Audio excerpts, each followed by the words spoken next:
SBI का exam देने जा रहे हो? किसी भी शिफ्ट किसी भी डे में आपका एग्जामिनेशन है। जुड़ना मत भूलना 21 फरवरी शाम 7 बजे से दोस्तों। लाइव जुड़ने वाले बच्चों को ऐसे सवालों की पीडीएफ मिलेगी जो आपको एग्जाम में देखने को मिल सकते हैं। नहीं जुड़े तो रिग्रेट होगा, क्योंकि वो सेशन प्राइवेट भी हो सकता है।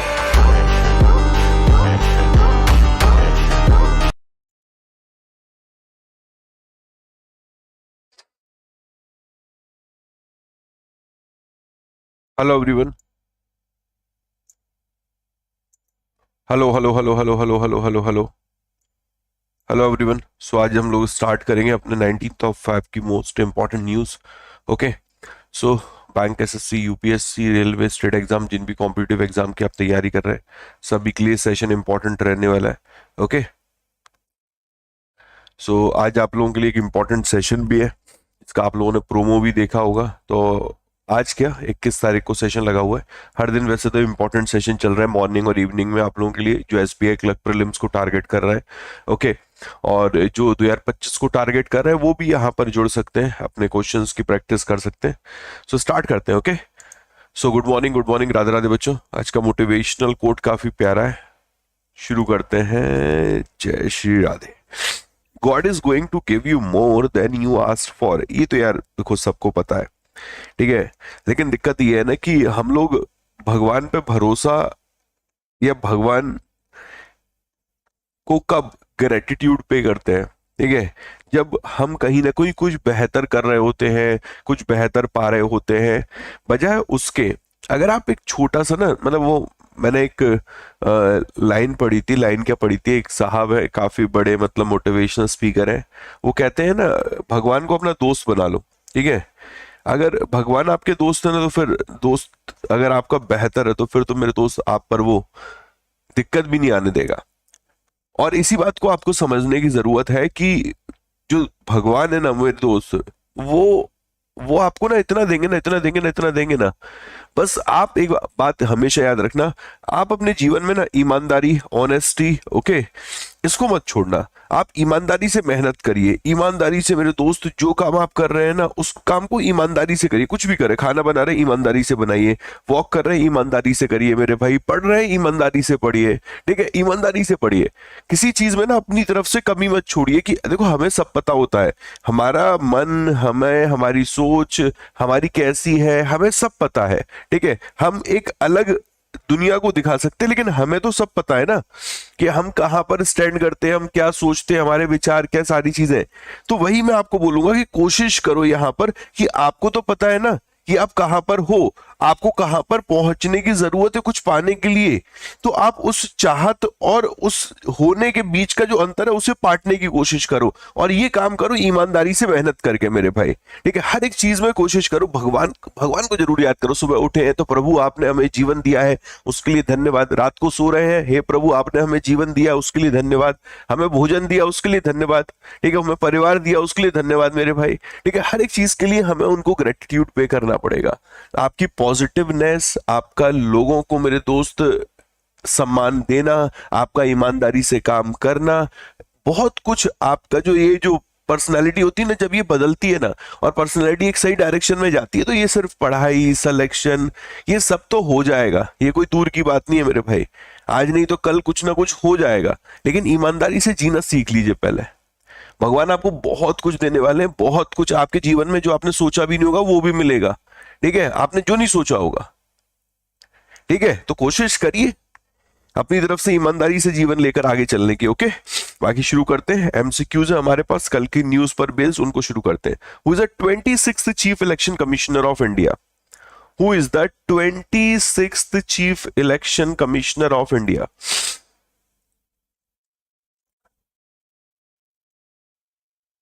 Hurry up guys.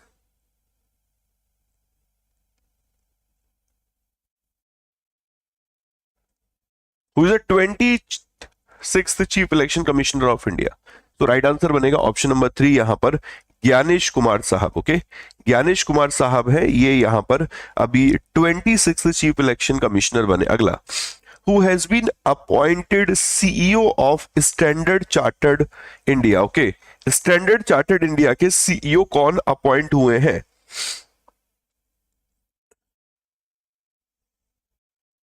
Standard chartered India के सीईओ कौन अपॉइंट हुए?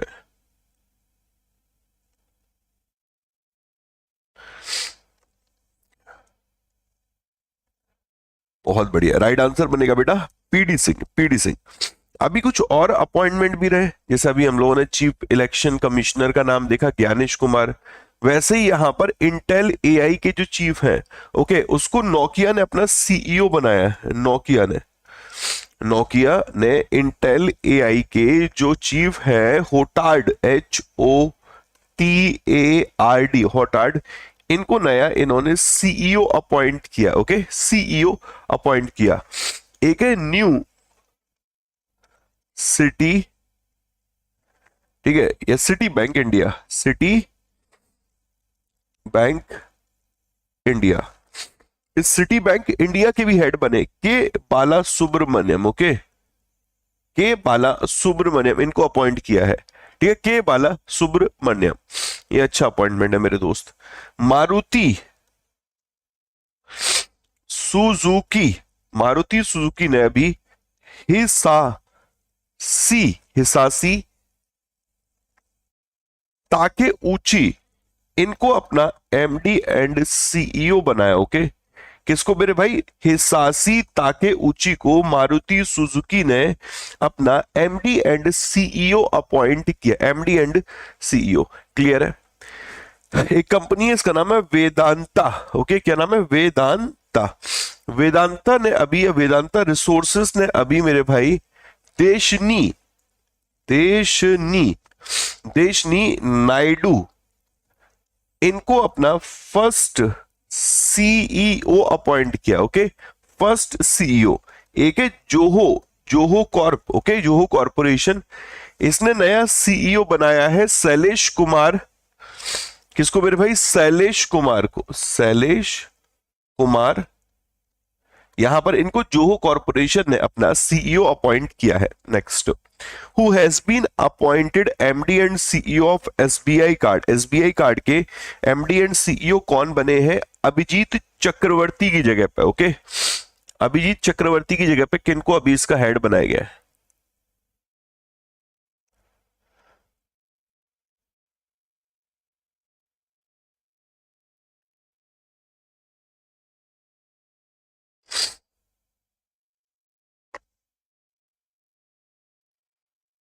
यहां पर राइट आंसर बनेगा ऑप्शन नंबर 1, सलीला पांडे। ओके, सलीला पांडे। अभी कुछ और अपॉइंटमेंट रहे थे, जैसे कि ज्ञानेंद्र प्रताप सिंह, इनको CRPF, central reserve police force, इसका डायरेक्टर जनरल अपॉइंट किया गया है। ओके, एक नाम है अरुण मिश्रा, इनको ओम्बड्समैन बनाया गया है, ombudsman of BCCI. Okay, BCCI के ये ओम्बड्समैन बने हैं। विनीत जोशी, इनको अभी मेरे भाई हायर एजुकेशन में सेक्रेटरी बनाया गया है। Higher education secretary. ओके, अच्छी न्यूज है मेरे दोस्त। Justice Krishnan Vinod Chandran, okay, justice Krishnan Vinod Chandran, इनको अभी इन्होंने सुप्रीम कोर्ट ज्वाइन किया। ओके, सुप्रीम कोर्ट ज्वाइन किया है। ही पांडे यानी तुशील पांडे, ओके, ये रेवेन्यू सेक्रेटरी भी बने हैं। ओके, वैसे इनके पास और कौन सा विभाग है? ये रेवेन्यू सेक्रेटरी अभी बने, इससे पहले और कौन सा विभाग है इनके पास? ओके, ये एडिशनल चार्ज है रेवेन्यू सेक्रेटरी का। एक नाम याद रखना, चावला, ठीक है, अरुणीश चावला, ये दीपम सेक्रेटरी बने, दीपम सेक्रेटरी अपॉइंट किए गए। Okay, next, who has been appointed MD, managing partner and global head of Wipro consulting. Managing partner, global head of Wipro consulting कौन अपॉइंट हुए हैं?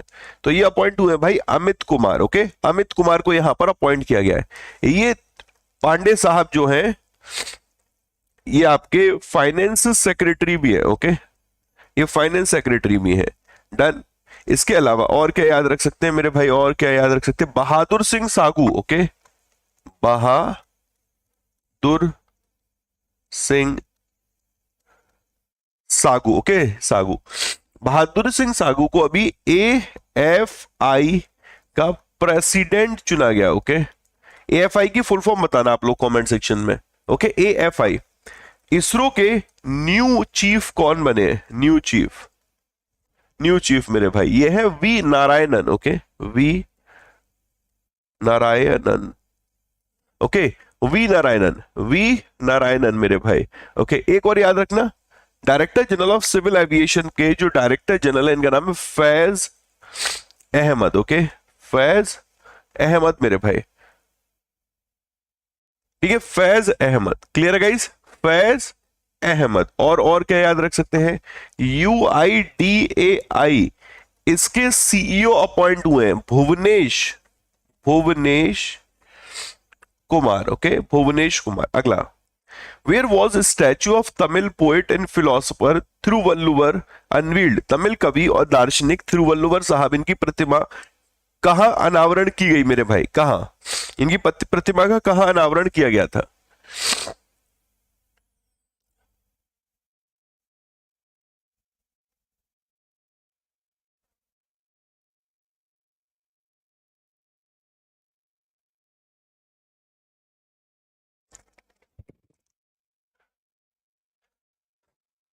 ये किया गया था फिलीपींस में मेरे भाई, ओके। फिलीपींस में, लेकिन फिलीपींस में भी कहां पर किया गया था? सेबू में। कुछ लोग ए आंसर कर रहे हैं, गड़बड़ कर रहे हैं मेरे भाई, थोड़ा ध्यान दीजिए। सेबू में किया गया था, सेबू में। मनीला फिलीपींस नहीं, सेबू फिलीपींस में किया गया था। सेबू की जो कैपिटल है वो है, सॉरी, फिलीपींस की जो कैपिटल है वो है मनीला। करेंसी यहाँ पीसो चलती है। यहाँ ADB का हेडक्वार्टर है, ADB एशियन डेवलपमेंट बैंक का, और इसके टोटल 69 कंट्रीज मेंबर है मेरे भाई। Next, which country received India's first ever commercial sea shipment of pomegranates facilitated by the APEDA, okay, APEDA द्वारा भारत के अनार की पहली वाणिज्यिक समुद्री शिपमेंट किस देश को भेजी गई?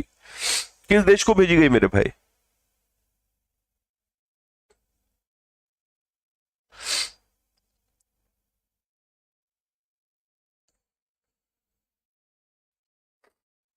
ऑस्ट्रेलिया यार, ऑस्ट्रेलिया, ओके। ऑस्ट्रेलिया। नेक्स्ट, वो कंपनी कौन सी है जिसने अभी एक समझौता किया है कोचीन शिपयार्ड लिमिटेड के साथ in ship repair maintenance and building activities? तो ये है मेरे भाई AP Moller Maersk, okay. AP Moller Maersk या मार्स्क, ओके, इसका नाम याद रखना। 6th edition of joint military exercise Dharma guardian between India and Japan schedule to be held. ये जो एक जॉइंट मिलिट्री एक्सरसाइज है धर्म गार्जियन, ये कहां पर होने वाली मित्रों? कहां पर होने वाली? कल मैंने आपको बताया था कि भारत की इस देश के साथ कौन कौन सी एक्सरसाइज होती हैं। सिन्यू मैत्री, धर्म गार्जियन, सहयोग काइजन, जिमैक्स, ओके, वीर गार्जियन, ये एक्सरसाइज होती हैं। सिन्यू मैत्री, धर्म गार्जियन, जिमैक्स, वीर गार्जियन, ये एक्सरसाइज होती है मेरे भाई। अभी हाल फिलहाल एक और हम लोगों ने पढ़ा था, एक संस्था है इसका नाम है साप और एक संस्था है HAL। इन दोनों के बीच में भी एक MOU हुआ था, एग्रीमेंट हुआ था। किस चीज के लिए एग्रीमेंट हुआ था? एडवांस लेजर वार्निंग सिस्टम के लिए, ओके। लेजर वार्निंग सिस्टम के लिए समझौता हुआ था, लेजर वार्निंग सिस्टम के लिए, ओके। इंडिया और इजिप्ट के बीच में भी एक एक्सरसाइज हुई है मेरे भाई, इंडिया और इजिप्ट के बीच में। कौन सी एक्सरसाइज हुई है इजिप्ट और इंडिया के बीच में? वैसे एक एक्सरसाइज होती है हॉपेक्स। हॉपेक्स तो होती है, अभी जो एक्सरसाइज हुई है इसका नाम है साइक्लोन, ओके। ये आपकी साइक्लोन एक्सरसाइज, साइक्लोन का 3rd एडिशन है, ये आपका राजस्थान में। कहां पर मेरे भाई? राजस्थान में। अभी एक इवेंट और रहा था एरो इंडिया, ये तो कहां पर रहा था? बेंगलुरु में, ओके, बेंगलुरु में मेरे भाई। इंडियन आर्मी प्लस मेरे दोस्त इंडियन एयरफोर्स, इन दोनों के बीच में समझौता, मतलब एक इंडियन एयरफोर्स, इन दोनों ने एक्सरसाइज की थी, इसका नाम है विंग्ड राइडर, ओके। क्या नाम है मेरे भाई? Winged raider. अच्छी न्यूज है मेरे दोस्त। हिंदुस्तान एरोनॉटिकल्स लिमिटेड एक बार फिर से न्यूज में रहा था। इसने क्या किया है? जो हिंदुस्तान जेट ट्रेनर है मेरे भाई, HJT36 है हिंदुस्तान जेट जो ट्रेनर है, इसको रीनेम किया यशास। क्या नाम किया है? सास, ओके, यस सास मेरे भाई, यस सास, ठीक है। अच्छा अभी एक और पढ़ा था हम लोगों ने, एक आईआईटी का कोलैबोरेशन रहा था, आईआईटी गुवाहाटी का, आईआईटी गुवाहाटी का किस चीज के लिए कोलैबोरेशन रहा था, आईआईटी गुवाहाटी का आर्मी के साथ, ये बैम्बू बंकर्स के लिए हुआ था। किसके लिए? बैम्बू बंकर्स के लिए, ओके, बैम्बू बंकर्स के लिए कॉन्ट्रैक्ट हुआ था, ठीक है, बैम्बू बंकर्स, अच्छी न्यूज है ये वाली मेरे भाई, ओके। अभी इंडिया और मालदीव के बीच में भी एक एक्सरसाइज रही थी, उस एक्सरसाइज का नाम है इकोवरेन, इकोवरेन, इंडिया और मालदीव के बीच में ये एक्सरसाइज रही थी। Next, what is the maximum loan amount provided under the mutual credit guarantee scheme for MSME launch by the centre. कल मैंने इसके ऊपर एक डिटेल वीडियो किया था, डिटेल वीडियो मेरे भाई, और उसमें मैंने एडिशनल पॉइंट बताए थे जो यहां पर हमने कवर किए थे, उससे भी और भी उसके अलावा एडिशनल पॉइंट थे। मैंने स्पेशली बोला था कि भाई उस सेशन को देखना जरूर, लेकिन क्या करें, उस्ताद है बच्चे, उनको तो सिर्फ अपने मन की करनी है।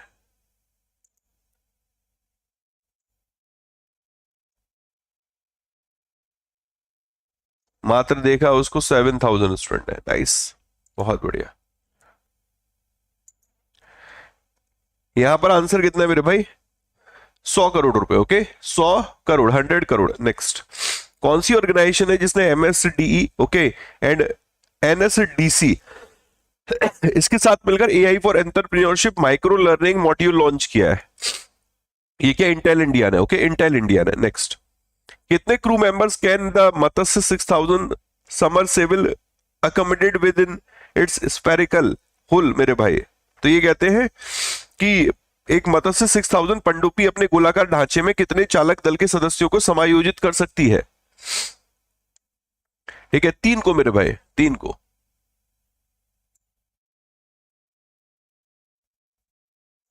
ठीक है, next, where was 55th Director General Level Border Coordination Conference between BSF and BGB held? BSF और BGB के बीच में 55वां जो director general level border coordination conference है वो कहाँ हुआ था?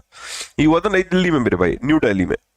अंडर विच स्कीम, किस स्कीम के तहत एसबीआई म्यूचुअल फंड ने एक माइक्रो एसआईपी स्टार्ट करी है 250 रुपए के साथ, पेटीएम और एसबीआई के साथ कोलैबोरेशन में? किस स्कीम के तहत शुरू करी है? किस स्कीम के तहत, किस स्कीम के तहत लॉन्च करिए मेरे भाई?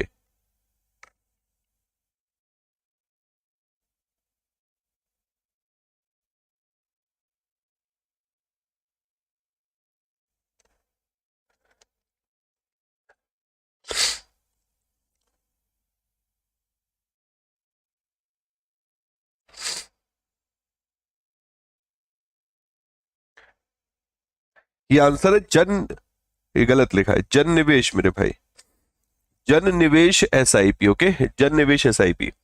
अभी एक न्यूज रही थी कि जो बैंक ऑफ महाराष्ट्र है, ओके, इसको आरबीआई की अप्रूवल मिल गई है, कहां पर? गिफ्ट सिटी में ब्रांच ओपन करने के लिए, okay, bank of Maharashtra gift city में अपनी ब्रांच ओपन कर सकता है, ये एक अप्रूवल मिली है। अभी रिजर्व बैंक ऑफ इंडिया ने, आरबीआई ने 3 संस्थाओं के ऊपर प्रतिबंध, 3 संस्थाओं के ऊपर मॉनेटरी पेनल्टी लगाई थी। एक नाम था श्री राम फाइनेंस, एक नाम है उज्जीवन स्मॉल फाइनेंस बैंक, और एक नाम है Nainital bank, okay, Nainital bank. इन 3 बैंक के ऊपर पेनल्टी लगाई गई थी। अब कितनी कितनी पेनल्टी किस बैंक के ऊपर लगाई गई थी?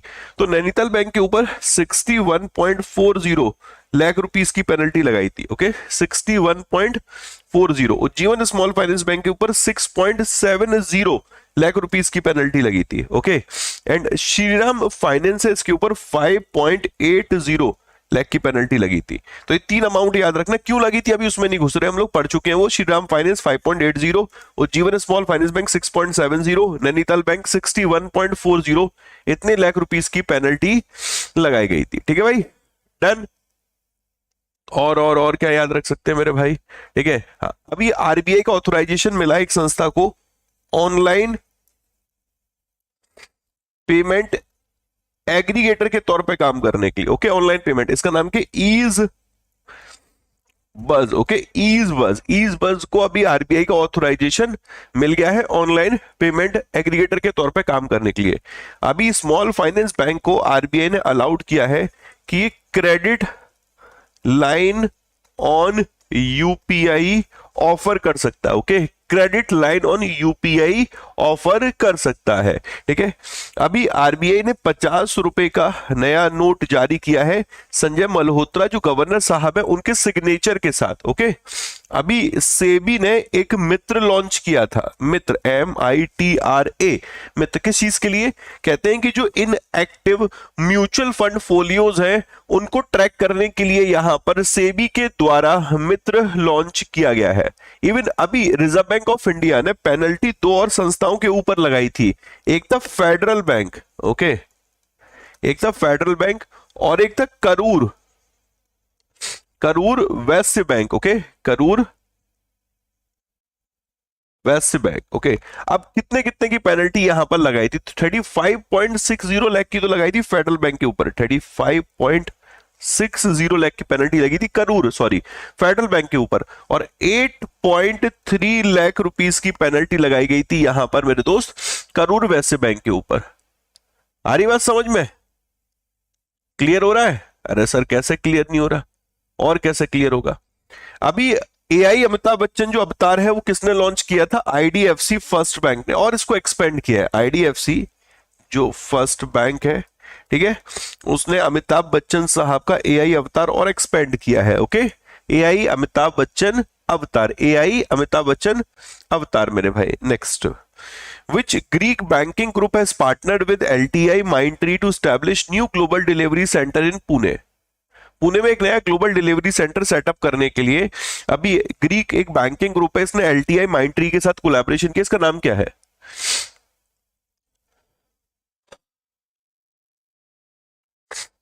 इसका नाम है euro bank SA, okay. RBI ने अभी मेरे दोस्त सिक्योर डिजिटल बैंकिंग के लिए, ओके, सिक्योर डिजिटल बैंकिंग के लिए क्या किया है? इसने अभी बैंक.in एंड fin.in करके डोमेन लॉन्च किया है। ये नॉन बैंक एंटिटीज के लिए, ओके, और ये जो है ये बैंक के लिए। इसके लिए यहां पर, या फिर यू कह सकते हैं इस डोमेन के लिए इसका रजिस्ट्रेशन जो शुरू होगा वो 1 अप्रैल 2025 से शुरू हो रहा है।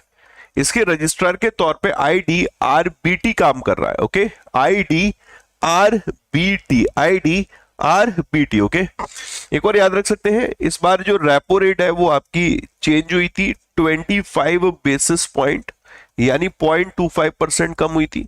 उस हिसाब से जो रेपो रेट न्यू है वो 6.25% है, जो SDF है वो 6% है, ओके। बैंक रेट और जो MSF है वो आपका 6.50% है। जो स्टैच्यूटरी लिक्विडिटी रेशियो वो 18% है, एंड कैश रिजर्व रेशियो ये आपका 4% है। और जो जीडीपी प्रोजेक्शन है एज पर मॉनेटरी पॉलिसी रिव्यू 2025 और 26 के लिए वो 6.7% है, 6.7% है। एज पर मॉनेटरी पॉलिसी रिव्यू सीपीआई का प्रोजेक्शन कितना है ये आपका होमवर्क है, इसका जवाब दीजिएगा मेरे भाई। नेक्स्ट, वो एयरलाइन कौन सी है जिसने एयर इंडिया के साथ पार्टनरशिप करी है, एक कोड शेयर एग्रीमेंट किया है, ठीक है, for travel between India and Australia? इसका नाम है मेरे भाई virgin Australia, okay, virgin Australia. BBC Indian sports women of the year award जो रहा था ये मनु भाकर को दिया गया है, okay. BBC Indian sports women of the year award दिया गया, ओके। अब सवाल यहां पर ये है कि किस एडिशन में, एडिशन कौन सा जिसमें इनको सम्मानित किया गया है? एडिशन कौन सा है जिसमें इनको सम्मानित किया गया मेरे भाई? एडिशन पहला, दूसरा, तीसरा, चौथा, पांचवा, छठा, सातवां, आठवां, कौन सा एडिशन है मेरे भाई? 5 ही ऑप्शन है।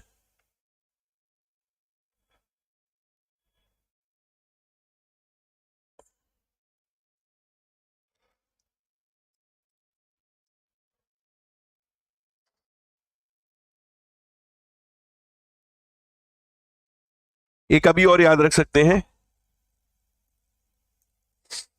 चंद्रिका टंडन का नाम, ओके। चंद्रिका टंडन का जो त्रिवेणी है, त्रिवेणी, इसने अभी एक अवार्ड जीता था बेस्ट न्यू एज एल्बम के लिए। अवार्ड का नाम है ग्रैमी। ग्रैमी अवार्ड जीता था for best new age album, okay, best new age album, okay. यहां पर आंसर बनता है 5th एडिशन। ये मेरे भाई 5वां संस्करण रहा था। तो ये रहा ओवरऑल मेरे दोस्त आज के एमसीक्यूज। अब बढ़ते हैं आज की न्यूज की तरफ। इलॉन मस्क ने ग्रॉक 3 एआई लॉन्च किया है। देखो इस तरीके से एग्जाम में क्वेश्चन आएगा कि ये देखो, ये ओपन एआई किसका है, ओके, ये डीप सीक किसका है, इस तरीके से क्वेश्चन आपके आने वाले हैं, ठीक है। लामा किसका है, ठीक है, और ऐसे ही लिखा है ग्रॉक 3 किसका है। तो ये एग्जाम का क्वेश्चन बना था। लामा का अपडेटेड पूछा था इन्होंने, ठीक है। ग्रॉक का अपडेटेड आ गया 3 मेरे भाई, ग्रॉक 3 एआई। तो smartest AI on earth Elon Musk के द्वारा यहां पर लॉन्च किया गया है। तो एक स्मार्टर एआई चैटबॉट है जिसका नाम है एक्स एआई, ओके। अभी इसने मतलब Elon Musk owned AI company है और इसने बेसिकली अभी ग्रॉक 3 का अपडेटेड लॉन्च किया। ग्रॉक 2 के बाद ग्रॉक 3 लॉन्च कर दिया। ये कह रहे हैं कि ये अल्फाबेट इनकॉर्पोरेशन का जो गूगल का जेमिनाई है, डीप सीक का मेरे भाई V3 मॉडल है, ठीक है, एंथ्रोपिक का क्लाउड है, ओपन एआई का GPT-4o है, इसको इसने पीछे छोड़ दिया। अब किसने किसको पीछे छोड़ दिया वो छोड़िए, अपने को बस इतना याद रखना, हाँ जी इसके ये है, इसके ये है, ओके। एआई की दुनिया में क्रांति आने वाली है, ये समझ लीजिए। क्रांति तो वैसे आ चुकी है और बड़े स्तर पे क्रांति आने वाली है, ठीक है। नेक्स्ट, इरडा की एक आर्म है, उसको प्रोविजनल रजिस्ट्रेशन मिला है as a finance company to Gujarat at Gujarat gift city. Again one of the most important news, IREDA इसकी एक सब्सिडरी है, होली ओन्ड आर्म है, इसको अभी प्रोविजनल रजिस्ट्रेशन मिल गया है। किस चीज के लिए, एक फाइनेंस कंपनी के तौर पे काम करने के लिए, ओके। अब इसमें भी ये इंपॉर्टेंट है कि इसकी संस्था का नाम क्या है। संस्था का नाम है मेरे भाई IREDA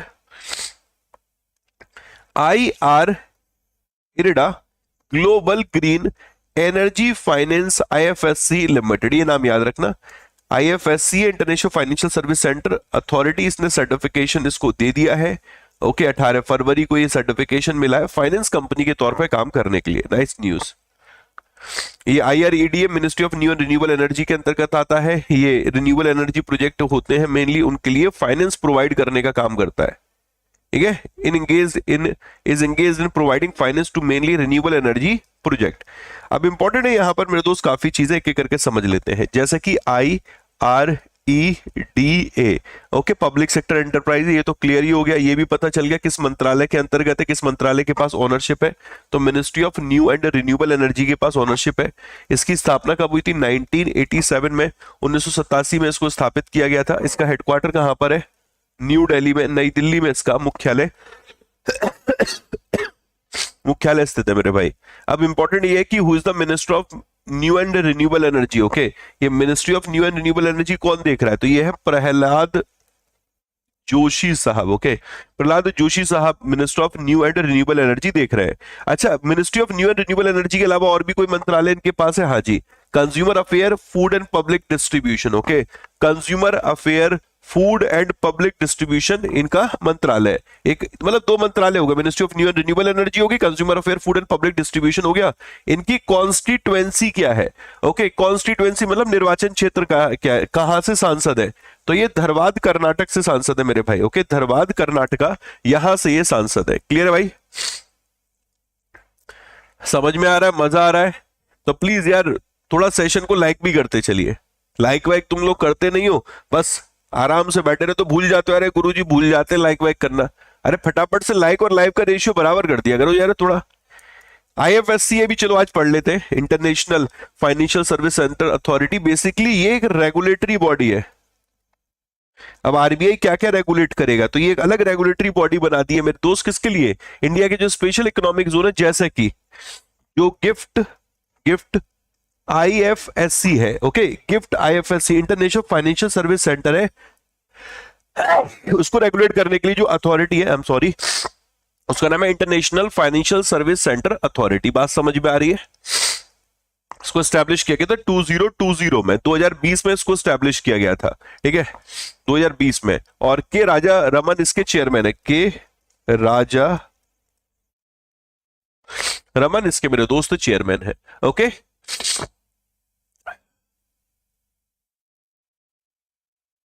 चलिए आगे बढ़ते हैं। अर्बन एम्प्लॉयमेंट रेट जो है ये 6.4% रहा है थर्ड क्वार्टर में। तो अभी एक डेटा आया है periodic labour force survey data, और ये जो periodic labour force survey data ये बता रहा है कि ये जो फाइनेंशियल ईयर चल रहा है 24-25, इसमें क्वार्टर 1, क्वार्टर 2 और ये क्वार्टर 3, ये कह रहे हैं कि ये जो क्वार्टर 3 रहा है इसमें जो ग्रोथ रेट रही है, सॉरी अनएम्प्लॉयमेंट रेट जो रही, अर्बन अनएम्प्लॉयमेंट जो रेट रही है वो आपकी 6.4% पे आगे 6.4% पर स्थिर रही है। अब इसमें पुरुषों का कितना है, महिलाओं का कितना है, ये सारी चीजें समझ लेते हैं। तो अनएम्प्लॉयमेंट रेट अर्बन एरियाज में तीसरे क्वार्टर में अक्टूबर, नवंबर, दिसंबर में, ओके, अक्टूबर, नवंबर और दिसंबर है, इन महीनों की बात करते हैं, इन महीनों में 6.4% रही। अगर हम लोग देखें तो ये जो डेटा है इसमें मिनिस्ट्री ऑफ स्टैटिस्टिक का कंट्रीब्यूशन है। ये डेटा मिनिस्ट्री ऑफ स्टैटिस्टिक के द्वारा रिलीज किया गया, जिसको हम लोग बोलते हैं periodic labour force survey data, periodic labour force survey data. Okay, अब ये कहते हैं कि इसमें भी जरा देखो 6.4% तो हमें समझ में आ गई क्वार्टर 3 में रही है 24-25 के, इसमें भी कंपैरिजन कर लो मैन एंड वीमेन, महिलाओं का और पुरुषों का मेरे दोस्त। तो ये कहते हैं अनएम्प्लॉयमेंट रेट पुरुषों के लिए जो है ये और बदतर हो गई है, 5.7% से 5.8% पे आ गई। Earlier it was 5.7% in quarter 2 मेरे भाई। और अगर महिलाओं के लिए अगर आप देखेंगे तो ये इंप्रूव हुई है, ये 8.4% से 8.1% पे आ गई है। अर्लियर इट वाज 8.4%, तो इनके लिए तो इंप्रूव हो गई है। ओके, और इनके लिए यहां पर ये बेकार हो गई, वर्सन हो गई है मेरे भाई। ठीक है, बात समझ में आ रही है? समझो ना, क्वार्टर 2 में पहले ये थी,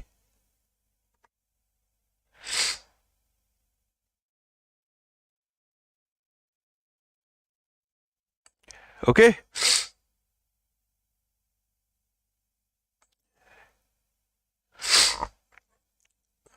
ओवरऑल इतना इतना इतना। आगे बढ़ते हैं। सर्वे में फर्दर कहा गया कि जो जॉबलेस रेट है यूथ के लिए ये इंक्रीज हुआ है। ठीक है, प्रीसीडिंग क्वार्टर में देखें 15.8% था जॉबलेस रेट, और यूथ मतलब यहाँ पर जिनकी उम्र 15 से 29 वर्ष है, उस एज ग्रुप की बात हो रही है। ये यहाँ पर इंक्रीज हो गई है, 16.1% पे आ गई, पहले 15.8% थी। लेबर फोर्स पार्टिसिपेशन जो रेट है ये आपका अनचेंज रहा है 50.4% पे। लेबर फोर्स पार्टिसिपेशन रेट का मतलब क्या होता है?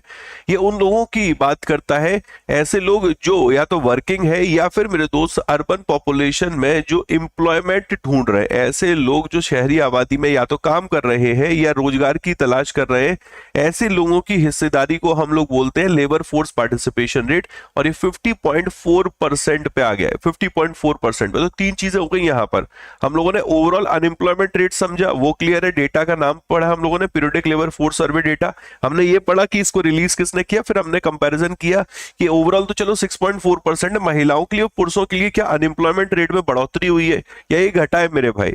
ओके, तो वो हम लोगों ने समझ लिया। उसके बाद हम लोगों ने देखा जॉबलेस रेट कितना रहा है, या फिर उसके अलावा लेबर फोर्स पार्टिसिपेशन रेट कितना रहा है, दो चीजें और यहां पर समझी। ठीक है, आगे बढ़ते हैं। जो नेशनल स्टैटिस्टिकल ऑफिस है, एनएसओ है, मिनिस्ट्री ऑफ स्टैटिस्टिक के तहत, उसने पहला जो कंप्यूटर बेस्ड सर्वे लॉन्च किया था वो अप्रैल 2017 में किया था।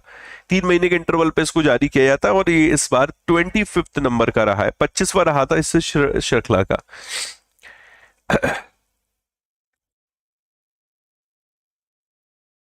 ये तो बराबर बनी हुई है मेरे भाई, स्थिर बनी हुई है। यहां पर देखिए पुरुषों के लिए, और यहां पर देखिए महिलाओं के लिए। ठीक है, चलो आगे। रिलायंस कंज्यूमर प्रोडक्ट ने भी कैंपा को लॉन्च किया यूएई में। ठीक है, थोड़ा अजीब लगेगा इन न्यूज को पढ़कर कि अरे यार ये न्यूज भी हमें कवर करनी पड़ेगी भाई। ठीक है, कैंपा काफी पुरानी ब्रांड है, 70 के दशक की प्रतिष्ठित ब्रांड है मेरे भाई।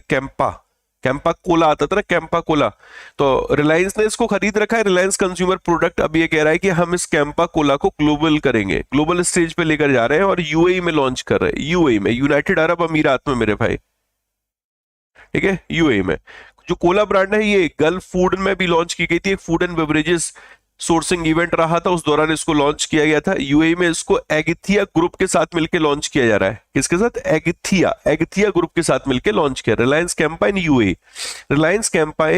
यूएई। नेक्स्ट, मनोहर लाल खट्टर साहब ने दिल्ली मेट्रो में पहला वर्टिकल सोलर प्लांट, देखिए ये आपको दिख रहे हैं, इधर देखिए, ये आपको दिख रहा है, यहां पर पैनल दिख रहे होंगे, ठीक है। दिस इज व्हाट एग्जैक्टली ये कह रहे हैं कि हमने अभी दिल्ली मेट्रो में फर्स्ट वर्टिकल सोलर प्लांट है, इसको ओपन किया है। हाउसिंग अर्बन अफेयर मिनिस्टर है ये मनोहर लाल खट्टर साहब, ठीक है। अब मनोहर लाल खट्टर साहब ने जो किया है वो अपने लिए इंपॉर्टेंट है। देश का पहला vertical bifacial solar plant installation किया गया है। बात समझ में आ रही है भाई? चलिए आगे बढ़ते हैं। ओके, इन्होंने एक मेगावाट का रूफटॉप सोलर प्लांट है ये इनॉग्रेट किया था दिल्ली मेट्रो में भी इन्होंने जो खैबर जो पास डिपोट है वहां पर इसको इनॉग्रेट किया था। ये 50 किलोवाट कैपेसिटी का वर्टिकल सोलर प्लांट, ये ओखला विहार स्टेशन यहां पर है। ओके, ये बोथ साइड से सनलाइट को कैप्चर करेगा, ये बाइफेशियल पैनल जो कि डिजाइन किया गया है। बात समझ में आ रही है कि नहीं? बढ़िया न्यूज। मनोहर लाल खट्टर साहब ये अपने ऊर्जा मंत्री भी है, ये अपने पावर मिनिस्टर भी है, पावर मिनिस्ट्री भी ये देख रहे हैं, ठीक है। तो दो मिनिस्ट्री इनके पास, housing and urban affair ministry, साथ के साथ मेरे भाई ये पावर मिनिस्ट्री। अच्छा, एक सवाल ये आ सकता है, इनकी कॉन्स्टिट्यूएंसी क्या है? करनाल से सांसद है मेरे भाई, करनाल हरियाणा, यहां से सांसद है मेरे दोस्त, करनाल हरियाणा से। ओके, नेक्स्ट, पूसा कृषि विज्ञान मेला 2025, पूसा कृषि विज्ञान मेला 2025 मेरे भाई ये आपका दिल्ली में होने जा रहा है।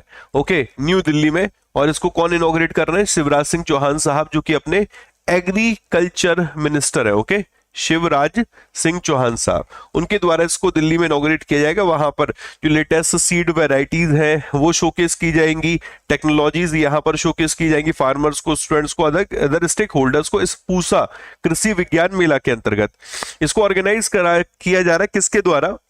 ICARI के द्वारा। ICARI, Indian council of agricultural research, Indian agricultural research institute, इसके द्वारा इसको ऑर्गेनाइज किया जा रहा है। तो इनॉग्रेट कौन कर रहा है, कहां पर इनॉग्रेट कर रहा है, किया जा रहा है, किस पर्पस से इसको आयोजित किया जा रहा है, कौन इसको आयोजित कर रहा है? ओके, आई होप इतना क्लियर होगा। इसकी थीम है उन्नत कृषि विकसित भारत, उन्नत कृषि विकसित भारत, उन्नत कृषि विकसित भारत।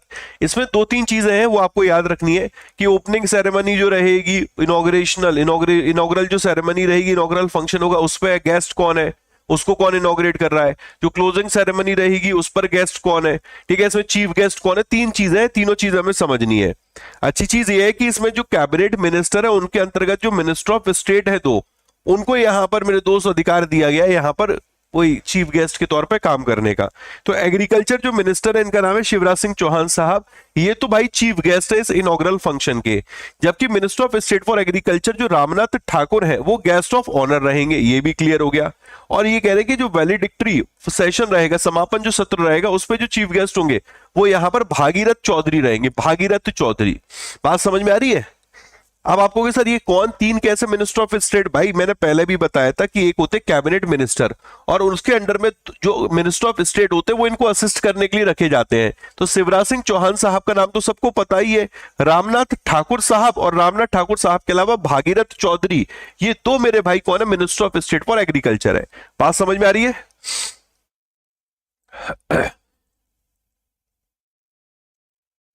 अब अपने लिए क्या यहां पर इंपॉर्टेंट है? पहले तो यही है कि भैया जी शिवराज सिंह चौहान साहब को उठा लेते हैं। चौहान साहब के पास कौन सा मंत्रालय है? दो मंत्रालय देख रहे हैं।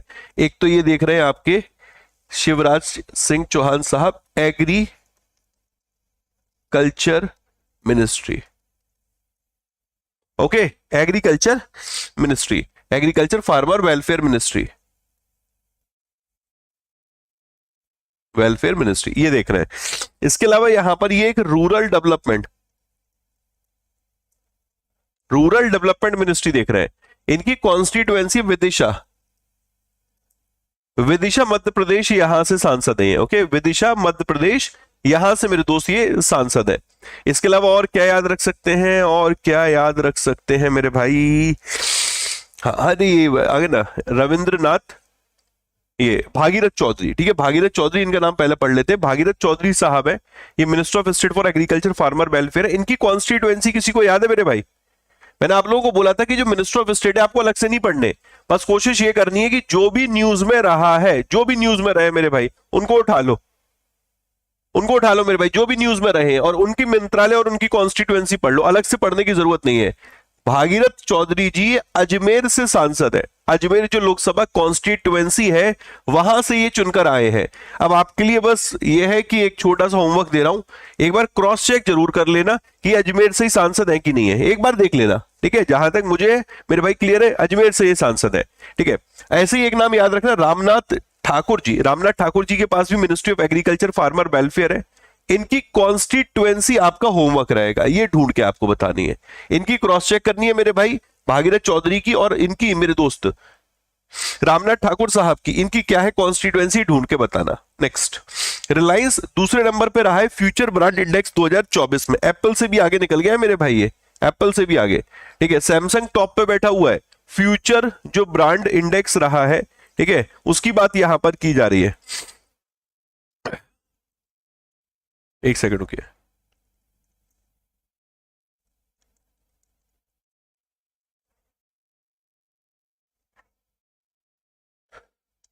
तो यहां पर इंडिया का जो लार्जेस्ट मोस्ट वैल्यूएबल कंपनी है रिलायंस इंडस्ट्री लिमिटेड, ये सेकंड बेस्ट ब्रांड है ग्लोबली फ्यूचर ब्रांड इंडेक्स 2024 में।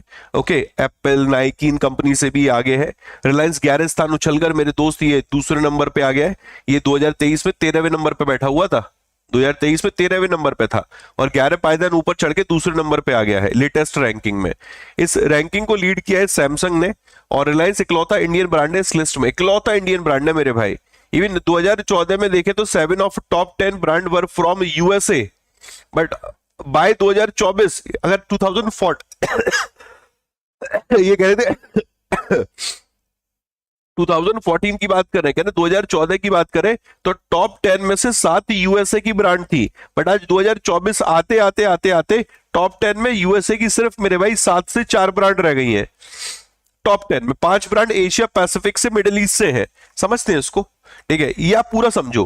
पहले नंबर पे कौन बैठा हुआ है यहां पर? पहले पे सैमसंग है, दूसरे पे रिलायंस बैठा हुआ है मेरे भाई, तीसरे पे एप्पल है, चौथे पे नाइकी है, पांचवे पे ASML है, ASML, ठीक है। सैमसंग, रिलायंस, एप्पल, ASML, ठीक है, नाइकी, ASML। तो ये पहली, दूसरी, तीसरी, चौथी, पांचवी, एटलीस्ट 5 तो याद करके चलोगे ना मेरे भाई।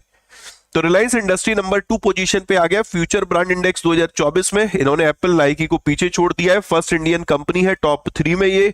ओके, हिस्टोरिक शिफ्ट है global brand power and reflecting, ऐसे छोड़ो।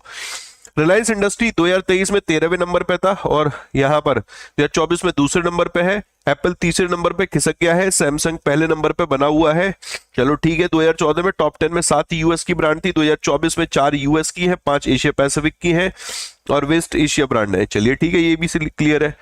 और कोई पॉइंट मिस हो रहा है ना जी? और कोई मिस नहीं हो रहा, ठीक है, और कोई मिस नहीं हो रहा, समझ में आ रहा है? ऑल क्लियर भाई, आगे बढ़ते हैं। जोमेटो ने एक एआई पावर्ड प्लेटफॉर्म लॉन्च किया, इसका नाम है नगेट। क्या नाम है बेटा? नगेट। जोमेटो ने अभी नगेट नाम से एक एआई पावर्ड प्लेटफॉर्म लॉन्च किया। ये बिजनेसेस को स्केल अप करने के लिए, बिजनेसेस को आगे बढ़ने में मदद करने के लिए यहां पर मदद करेगा। ओके, तो food and delivery platform Zomato ने इंट्रोड्यूस किया नगेट, एक artificial intelligence powered customer support platform, specially जो बिजनेसेस हैं, ठीक है, जो अपने ऑपरेशंस को बड़ा आसान बनाना चाहते हैं, उनके लिए एक कस्टमर सपोर्ट प्लेटफॉर्म लॉन्च किया गया। जोमेटो के को फाउंडर और सीईओ का नाम है दीपेंद्र गोयल। ओके, दीपेंद्र गोयल, दीपेंद्र गोयल मेरे दोस्त, दीपेंद्र गोयल इनका नाम है। इंडियन नेवी अभी इंडोनेशिया पहुंचा है IFR, और एक एक्सरसाइज है कोमोडो, इसमें पार्टिसिपेट करने के लिए। ओके, तो इंडियन नेवी का जो शिप है इसका नाम है शार्दुल। क्या नाम है मेरे भाई? शार्दुल, शार्दुल। और एक long range maritime surveillance aircraft है, इसका नाम है P8I। ये दोनों अभी इंटरनेशनल फ्लीट रिव्यू 2025 है, अभी चल रहा है, पहुंच चुके, चल रहा है इंडोनेशिया के बाली में, इसमें इन्होंने पार्टिसिपेट किया है। ओके, तो IFR एक मल्टी नेशनल नेवल इवेंट है जिसकी जिसको रिव्यू किया था इंडोनेशिया के प्रेसिडेंट प्रबोवो सुबियांतो साहब ने। IFR 25 के बाद, ये इंटरनेशनल फ्लीट रिव्यू 25 के बाद, दोनों ही शिप शार्दुल और P8I जो है, इन्होंने एक एक्सरसाइज में पार्टिसिपेट करना है। इसका नाम है कोमोडो, मल्टीलेटरल नेवल एक्सरसाइज है कोमोडो। कोमोडो। वैसे भारत की इंडोनेशिया के साथ जो एक्सरसाइज होती है उनके नाम पता आप लोगों को? गरुड़ शक्ति और समुद्र शक्ति। इसके अलावा एक एक्सरसाइज कॉर्पेट भी है। कॉर्पेट जो है ना, वो मतलब बांग्लादेश के साथ भी है, इसके साथ भी है। वो तो एक कॉमन नेम है और उस नाम से एक्सरसाइज मेरे भाई सभी के साथ ही चल रही है। ठीक है, 2-3 नाम तो आपके सामने ही है। ठीक है, अब एक ये बता सकते हो, गरुड़ शक्ति, समुद्र शक्ति, कॉर्पेट, इसके अलावा और कौन सी एक्सरसाइज है इंडिया और इंडोनेशिया के बीच में? इंडिया एंड इंडोनेशिया के बीच में जो एक्सरसाइज है, ओके, उसमें एक नाम और है मेरे भाई जो मैं मिस कर रहा हूं। गरुड़ शक्ति, इंडिया इंडो कॉर्पोरेट, ओके, समुद्र शक्ति, एक और है यार।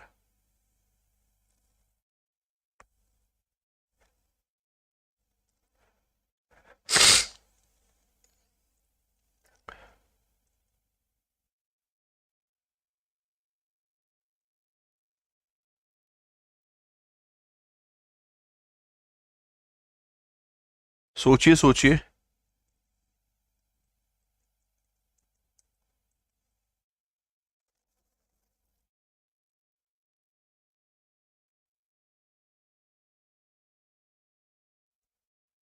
मैं भी ढूंढ रहा हूं, मुझे याद आ जाए।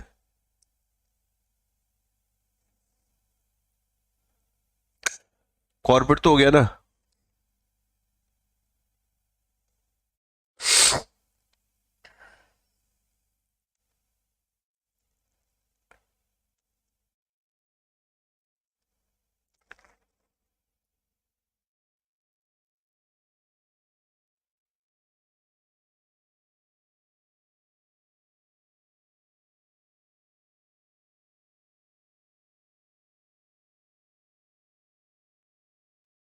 इन दो के ही नाम दिखा रहा है बस, गरुड़ शक्ति, समुद्र शक्ति। मुझे ऐसा क्यों धुंधला धुंधला याद आ रहा है कि एक और है। चलो तुम लोग ढूंढ के बताना मेरे भाई, ठीक है? आराम से अगर मिले तो मेरे को बताना मेरे दोस्त, ठीक है? आगे बढ़ते हैं। नेक्स्ट, प्रधानमंत्री फसल बीमा योजना, इसको 9 साल पूरे हो गए। ओके, प्रधानमंत्री फसल बीमा योजना। ओके, काफी डिटेल में मैं ये इसके ऊपर सेशन कर भी चुका हूं। और अब अपने लिए इंपॉर्टेंट है प्रधानमंत्री फसल बीमा योजना से क्वेश्चंस कैसे बनते हैं, अभी करंट का डेटा क्या है, तो सारी चीजें एक एक करके मेरे दोस्त यहाँ पर समझ लेते हैं। तो प्रधानमंत्री फसल बीमा योजना को 9 वर्ष पूरे हो गए हैं। 1.75 लाख रुपीज, ठीक है, लाख करोड़ रुपीज, इतना यहाँ पर क्लेम इन्होंने डिस्पर्स किया है 23.22 करोड़ फार्मर्स को। अब इस स्कीम का पर्पस क्या है? आज के समय में जो फार्मर्स होते हैं, उन फार्मर्स के पास उनकी सोर्स ऑफ इनकम उनकी फसल है। ओके, तो वो भी यहाँ पर यही कहते हैं कि कैसे भी करके मेरे भाई हम अपनी फसल को बेहतर तरीके से अपने जीवन यापन के लिए इस्तेमाल कर पाए। बट कुछ चीजें उनके हाथ में नहीं होती हैं, जैसे कि नेचुरल क्लैमिटी। ओके, प्राकृतिक आपदा आ गई, उनकी फसल बर्बाद हो गई, सरकार कहती है क्यों घबराते हो, मैं हूं ना मेरे भाई, हमने तुम्हारे लिए एक प्रधानमंत्री फसल बीमा योजना लॉन्च करी है। और प्रधानमंत्री फसल बीमा योजना को 18 फरवरी 2025 को, ओके, एज पर PIB मेरे भाई, 18 फरवरी 2025 को इसको ये अपनी 9 ईयर एनिवर्सरी सेलिब्रेट की है इसने। 9वां वर्ष मेरे दोस्त, 9 ईयर एनिवर्सरी सेलिब्रेट करी है। और ये कह रहा है कि इस योजना के तहत होता क्या है कि फार्मर्स को एक जो उन्होंने अपनी फसल का इंश्योरेंस करा रखा होता है उसका क्लेम मिल जाता है। और जो कि बढ़िया है, 1.75 लाख करोड़ का यहां पर क्लेम डिस्पर्स भी हो चुका है 23.22 करोड़ फार्मर्स को, जो कि खुद में बहुत बड़ी बात है मेरे भाई। बात समझ में आ रही है? क्लियर है? आगे बढ़ते हैं जरा। प्रधानमंत्री फसल बीमा योजना एक स्कीम है जो कि कॉम्प्रिहेंसिव कवरेज प्रोवाइड करती है फार्मर्स को अगेन क्रॉप लॉसेस। उसमें अनप्रिडिक्टेबल जो नेचुरल डिजास्टर है उनके चलते जो क्रॉप लॉसेस होता है उसके अगेंस्ट में ये फार्मर्स को एक अच्छी कवरेज प्रोवाइड करती है। अभी तक इसमें 1.75 लाख करोड़ क्लेम डिस्पर्स हो चुका है 23.22 करोड़ फार्मर्स को पिछले 9 वर्षों में, according to ministry of agriculture farmer welfare, इस मंत्रालय के अनुसार। ठीक है, इस मंत्रालय के अनुसार मेरे भाई।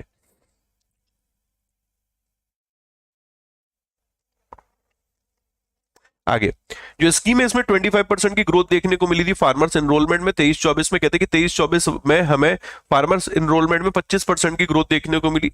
प्रधानमंत्री फसल बीमा योजना की बात करें तो अभी इससे रिलेटेड एक डेटा रहा था कि सरकार ने इसको कंटिन्यू करने की बात की है और इसके लिए जो अमाउंट रखा है वो है 69515 करोड़। ओके 69515। इस प्लीज इस लाइन को ध्यान रखिएगा।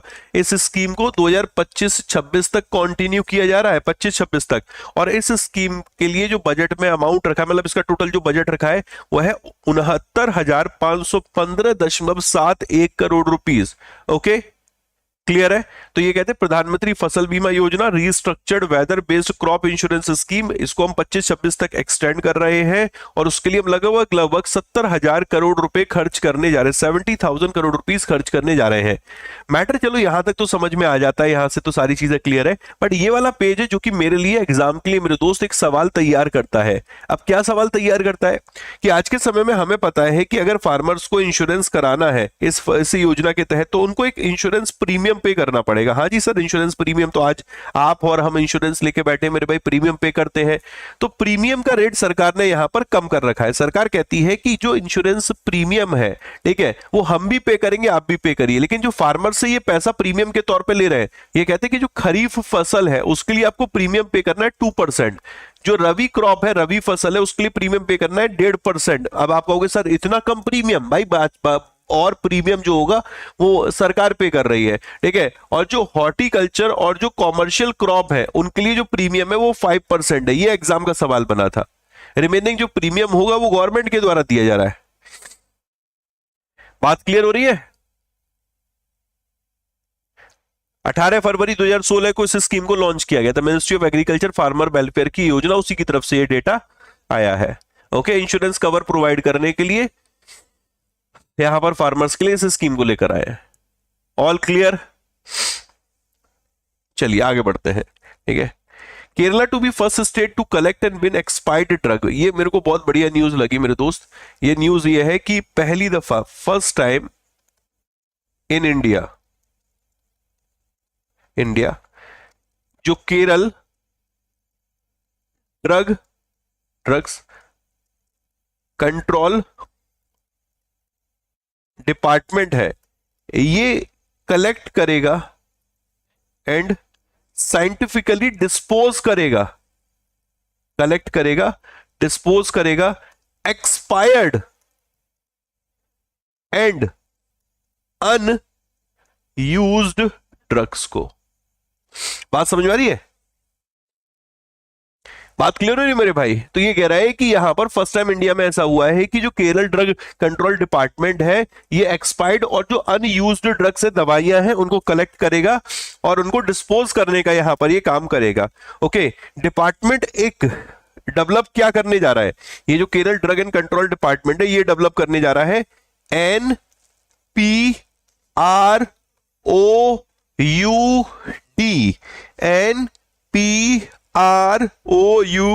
New program for removal of unused drug, new program for removal of unused drug. Okay clear है?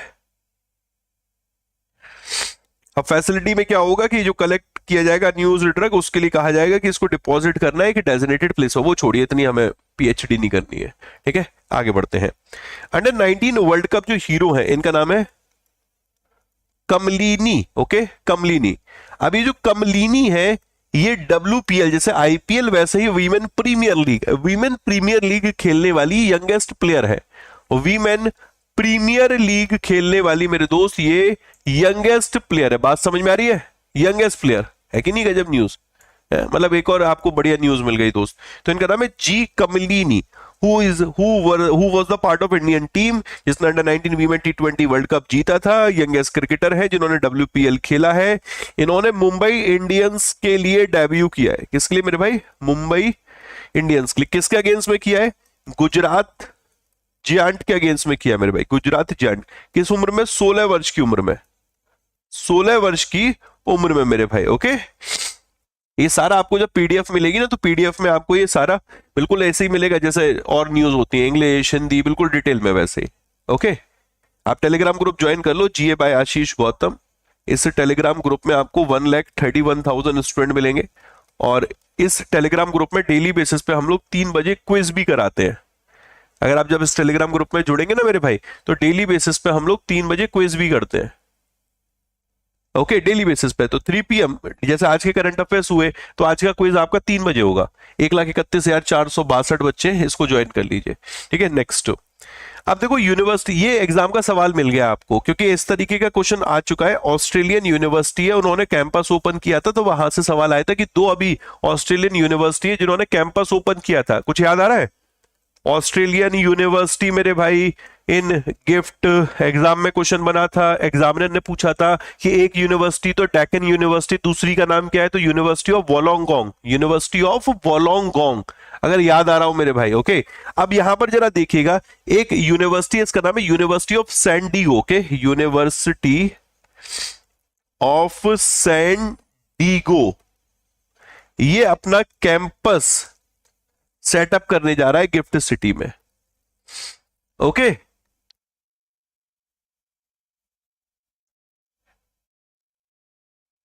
इस वाली न्यूज में और ज्यादा कुछ है नहीं है अभी के लिए, सिर्फ इतना ही, गिफ्ट सिटी में यूनिवर्सिटी ऑफ सैन डिगो, ये नाम याद रख सकते हैं, ठीक है। Next, mobile phone export 1.5 lakh crore के रहे हैं 2024-25। अब तक का जो डेटा आया है उस डेटा की बात ये कर रहे हैं कि जो डेटा अभी तक दिख रहा है 24-25, अभी फाइनेंशियल ईयर क्लोज तो हुआ नहीं है, तो कहते हैं कि इंडिया के जो मोबाइल फोन एक्सपोर्ट है ये 25,000 करोड़ और बढ़ गया जनवरी 2025 में और क्रॉस कर चुका है फाइनेंशियल ईयर में 1,50,000 करोड़ को।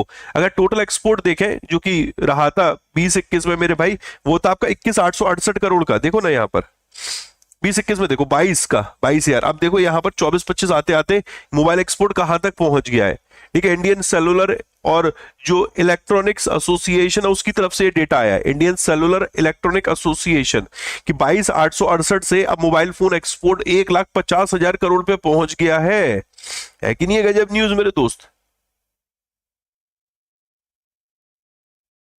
इंडिया में जो मोबाइल फोन प्रोडक्शन है जो 23-24 में 2,20,000 करोड़ का होता था, वो भी 4,22,000 करोड़ का हो गया है, 4,22,000 करोड़ का। नाइस न्यूज मेरे भाई, ठीक है। कर्नाटक बैंक ने 2 नए प्रोडक्ट लॉन्च करे हैं, एक का नाम है स्त्री और एक का नाम है यहां पर one family banking programme. Okay, स्त्री and one family banking programme. तो कह रहे हैं कि हम अपना 101वां फाउंडर डे मना रहे हैं। चलिए, बढ़िया चीज है भैया, ये तो बहुत अच्छी चीज है, मनाइए मेरे भाई। हम लोगों ने भी अपना फाउंडेशन डे मनाया था अभी, ठीक है।